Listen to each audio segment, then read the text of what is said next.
We then, and so it was a number of years that we worked on that, on training the values, beginning to cascade those down into the organization, setting some expectations around behaviors related to those values.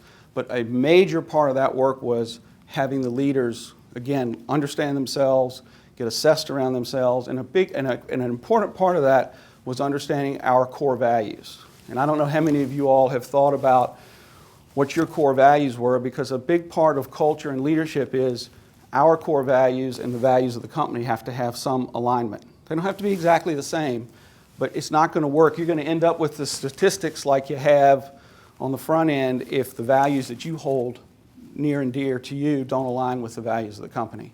So we had to establish what those organizational values were for our company, and then we had to help our leaders understand what their values were and then sort of check for that alignment. So, examples, and I'll tell a little story about myself.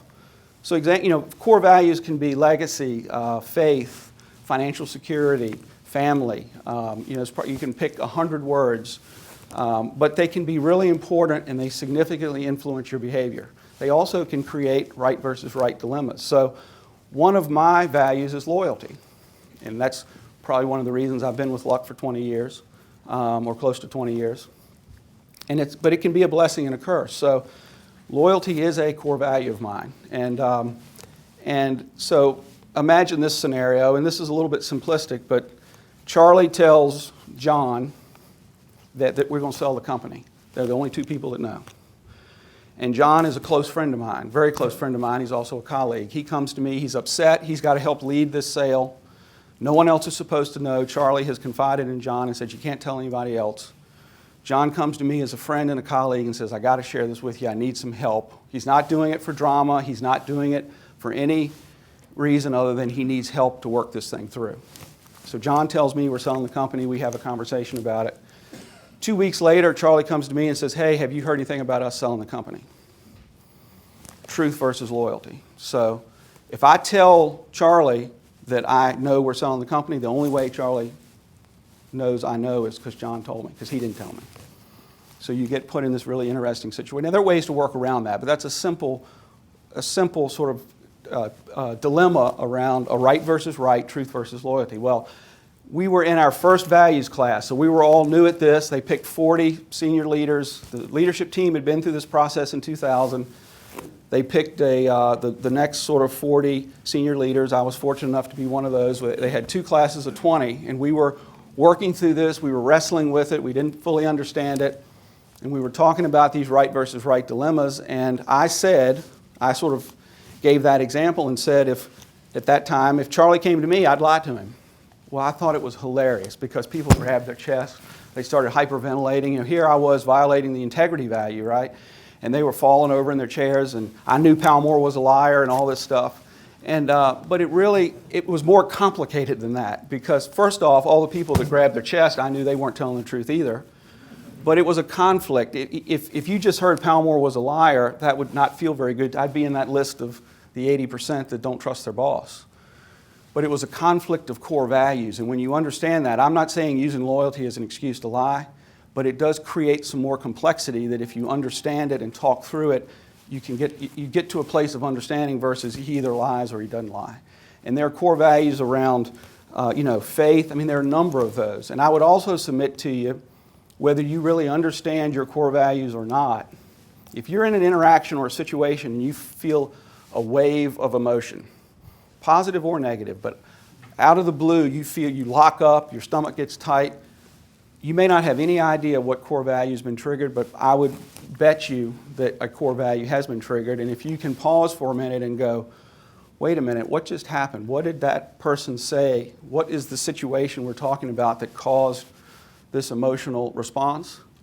Then you're probably hitting on a core value. And when you get triggered by that and you don't have that awareness, more than likely what happens next is not going to be the best version of yourself, right?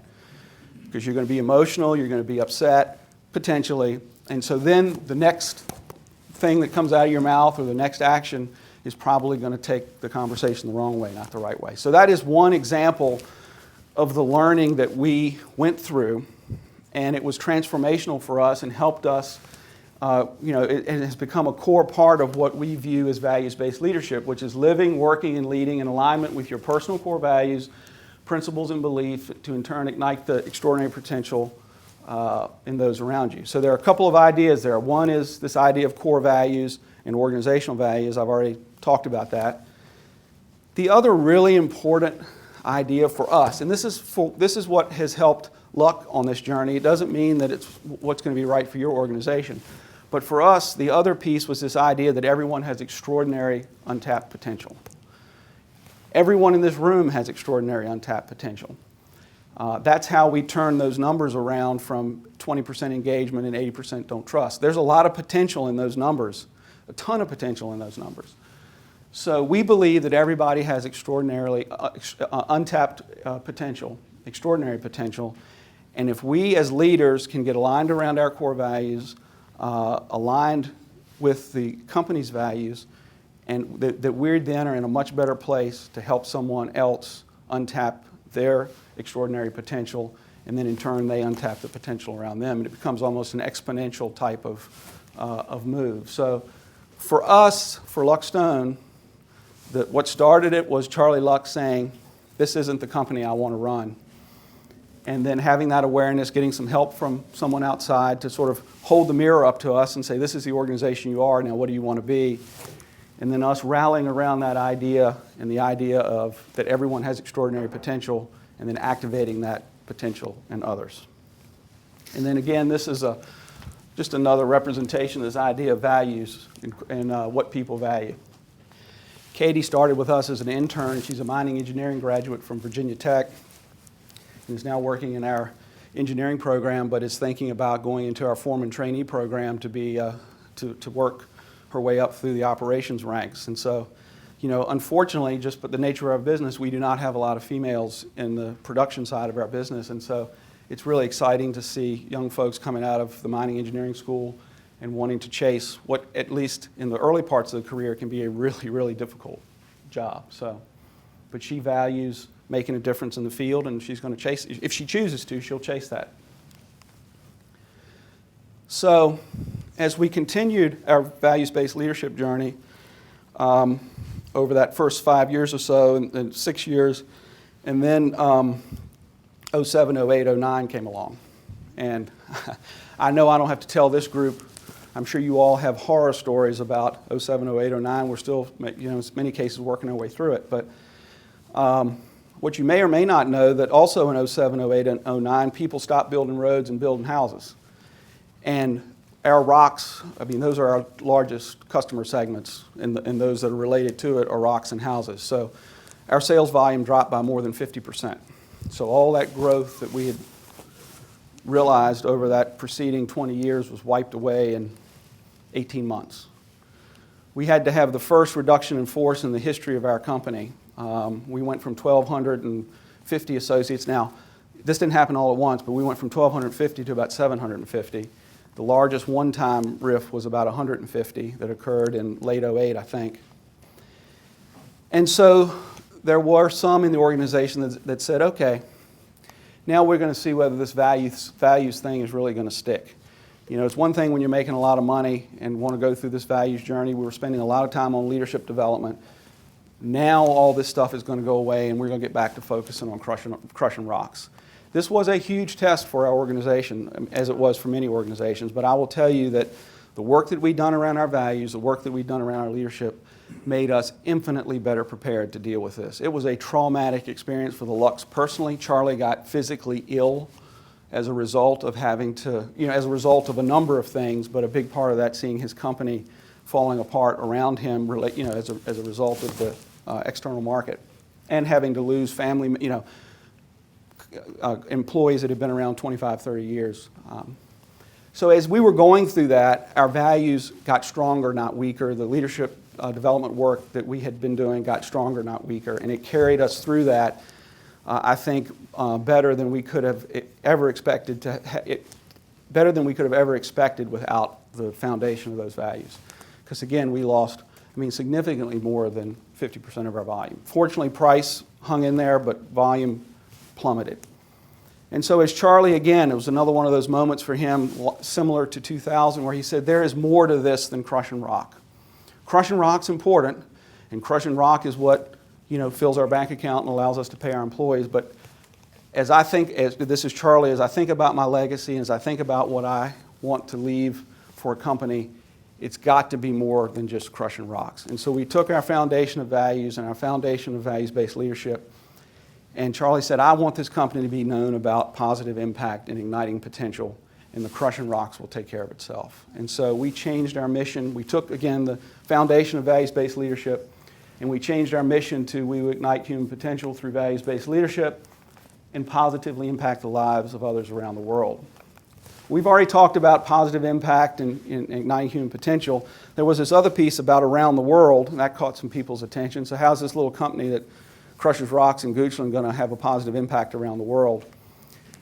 But we have, and I'm not going to go into a lot of detail, but we have a Chief Leadership Officer, Mark Fernandez. He's spoken in Europe with a group of Caterpillar dealers and customers around this idea of values-based leadership, and some of those companies have pursued this idea.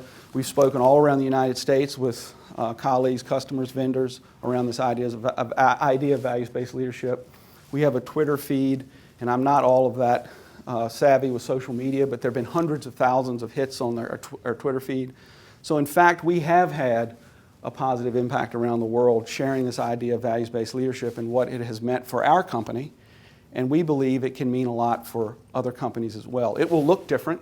You'll have a different set of values, you'll have a different mission, but this idea of leadership being the critical component to moving organizations from 20% engagement, low trust, to high engagement, high trust, we think is very powerful. This is Charles S. Luck III, our current chairman, still active in the business. And then this actually really excited me, and this is part of the title of the talk this morning. So then we thought about, okay, there's a human case for this, but there's also a business case for values-based leadership. And so we came upon this idea of doing good, making a difference, that's our mission, positive impact, is the best path to doing well, personal and business performance. And that values-based leadership for us is how we do good and why we do well. And when we came upon this idea, it really coalesced this for me, and I think really generated some excitement around the company, because up to that point, we had struggled to think about, okay, now we're going to talk about values and leadership, all right, and now we're going to go over here and we're going to crush some rocks. And now we're going to do leadership, and now we're going to crush rocks. And this tied those two things together. Values-based leadership and our values journey is how we crush rocks, and it's why we exist as a company. And so we've bolted or augmented our mission with this idea of our value proposition and doing good to do well. This is a little bit more of a framework, and this is adapted from Bill George's book, Authentic Leadership. So we took this and personalized it for ourselves. Bill was the CEO of Medtronic, and if those of you who are interested in learning more about leadership, I would recommend that book to you. It's great. It's a great read, and it's coming from someone who's lived in and experienced it. But this is our business case around values-based leadership. So we start with, and again, it's a little bit of an iterative step. You could argue that we really didn't start with our mission, we started with our values. But we went back and realized that we needed a purpose to really be the foundation for our values. So starting with a mission, a purpose. Why do you exist as a company? You may give investments, you may sell food, you may do transportation, but I would submit to you there's probably a larger calling for each of your organizations as to why you exist. For us, it's positive impact and igniting human potential. So we finally figured out what our purpose was, supported that with our values of leadership, commitment, integrity, and creativity, which then created our leadership point of view, values-based leadership. If we understand ourselves, we can help others unlock their untapped potential. And then this is where the rubber really meets the road, because then that creates ignited and engaged associates. We begin to flip those numbers around that I shared with you at the beginning of the talk. We don't have 20% engagement, we have 80% engagement. We don't have 80% don't trust their leaders. It's a much lower number than that, hopefully zero. Probably not, but hopefully zero. When you have ignited and engaged associates, then you can deliver service and innovation excellence. I know we've all been on the phone with a customer service rep that we know was having a bad day, and then we are having a bad day. I know we've all experienced, whether it's at the coffee shop, the grocery store, unignited and unengaged associates, and it often makes you question whether you want to go back and do business with that company. So the business case really begins to take hold here. If you have ignited and engaged associates, you can deliver service and innovation excellence, and then you start to achieve customer and stakeholder loyalty, and revenues and profits go up. So we're in the rock business, and I imagine most of you don't know a lot about the rock business, but most of our products are based on a VDOT spec. So we make a VDOT number 57. Martin Marietta makes a VDOT number 57. Vulcan Materials makes a VDOT number 57. We think our VDOT number 57 is better, but the rest of the world, if I lined them up here on the table, you probably couldn't tell the difference. So to some degree, we're in a commodity business, very geographically focused because it costs a lot to move those rocks around, but we're in basically a commodity business. So how do we differentiate ourselves, and why does someone come and buy our VDOT number 57 if we're 10 miles further away instead of Vulcan's VDOT number 57? Well, our customers are telling us, and I don't want to give all the credit, to be fair, to our journey since 2000, because I think we've always differentiated ourselves in the market, but the market is telling us, we want to buy your number 57 because of your people. And because the way your people engage with us on the telephone, the way they solve problems, the way they want to understand our business, we want to buy your 57 because of your people, and we tie that right back to understanding our purpose, having values, and engaged associates. So we gain market share, we gain profitability, we have more capital for reinvestment, and so it goes. So that is our belief and our business case around values-based leadership and the impact it's had on our organization. We use a third party as a vendor for our supplies, but we do have our own blasters. So all of our blasters are trained in-house, which is a competitive advantage because that is one of the, and I don't want to get, that's a whole other topic, but quarries aren't people's first choice as a new neighbor. I know that may be a big surprise to you, but we're not at the top of that list. I'm trying to get us there. And there are a lot of myths about our business and the impact we have on our neighbors, but unfortunately blasting, it's a myth that we damage things, but I can't sit here and tell you that if you're 1,000 feet from a quarry, you're not going to hear us shoot or feel us with vibrations. So we have our own internal blasting professionals, and then we have a vendor for the supplies.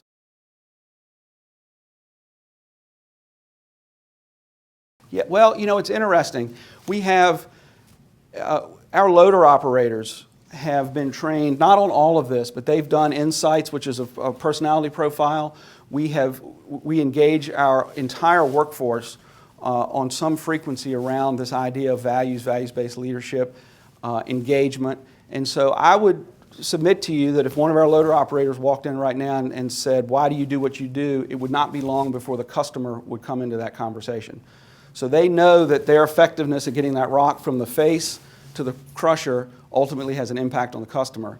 Now it also has an impact on our bottom line, and it has an impact on they also understand that if they take their bucket and drop it hard into a truck, that's a bad day for the truck driver, their colleague, which is how they used to, that was sort of how we thought before. My customer is the truck driver. Now they understand that ultimately their customer is the guy buying the rock. So does that help? Okay.